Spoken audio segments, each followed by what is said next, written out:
Have you heard of Chris Evans' new project, A Starting Point? It's a website/app that covers political and social issues in a very unique way. In every topic you click on, you'll find a short, uninterrupted video of Democratic politicians on one side and Republicans on the other saying what they think should be done about the issue.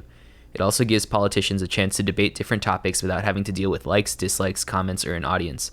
We've been dealing with biased media for ages. Do you think this website has a chance of being successful, objective, and an unbiased source of information? Definitely not unbiased. No, certainly not. Objective also isn't real. I think we've talked philosophically about this idea. When people say objective, I think it's important to talk about what you mean. Objective, philosophically speaking, there's subjective and objective. Subjective means that it is based on an individual's interpretation of events. Objective would be kind of a God's eye view. Mm-hmm. We are incapable. We are all subjects. So anything that we do is flowing through us. Yeah. So there is no objective view of politics. Well, and I have a more concrete potential issue with this one. First of all, I love Chris Evans. So this is not to knock him or what he's trying to do.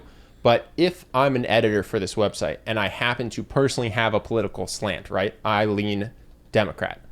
Then when I have an issue, let's say gun control, what I'm going to do is pick the most eloquent pro-gun control Democratic politician I can for the Democrat side of the video and the worst, weakest Republican person for the Republican side of the video. Mm-hmm. So like if it's one politician or two politicians for each side speaking, who selects those politicians is going to have a dramatic impact on how persuasive they are for that argument. Does that make sense? Yeah. So it's just really hard to have an unbiased argument because like to say that a senator can accurately represent the philosophy of the argument is actually, I think, a mistake. Yeah, but all that said, I think it's a step in the right direction. No, it's a and cool I think idea. the idea starting point is exactly the right, it's what it is. It's not the end. It's just, okay, this is perhaps a better way of trying to do things. Give people space to represent their arguments. And what I guess you could do is you could open it up to any senator and or congressperson and say, you guys and your team vote which one you want. You've got 3 minutes such that we're not picking. And so there would be ways to mitigate against bias coming from that company. But the problem always is that this thing will need to turn a profit and or be owned by a person that has they have a life experience that is not shared by every other person. And to the degree to which they interfere with the colors that they use, all of these things have subtle but important effects. No, and if it has to make money, then making money will start to run the ship. Yeah. And if it has one private founder, then that person's political views will be represented strongly on the site. Yes. The other thing that's an issue, which... And by the way, your political views might be more laissez-faire, in which case that is still a perspective. There are people out there that say that words are violence, and in not curbing someone's speech, you are allowing harm to be done. So in dismissing that argument and saying, no, I'm laissez-faire, you say whatever you want, well, you've already taken a side in the words are violence argument. You might think it's the obvious side, but you have taken a side. So yeah. Go ahead. No, the other thing I think, which is the bigger problem in society today, is what will likely happen for most users of that site is they'll click something.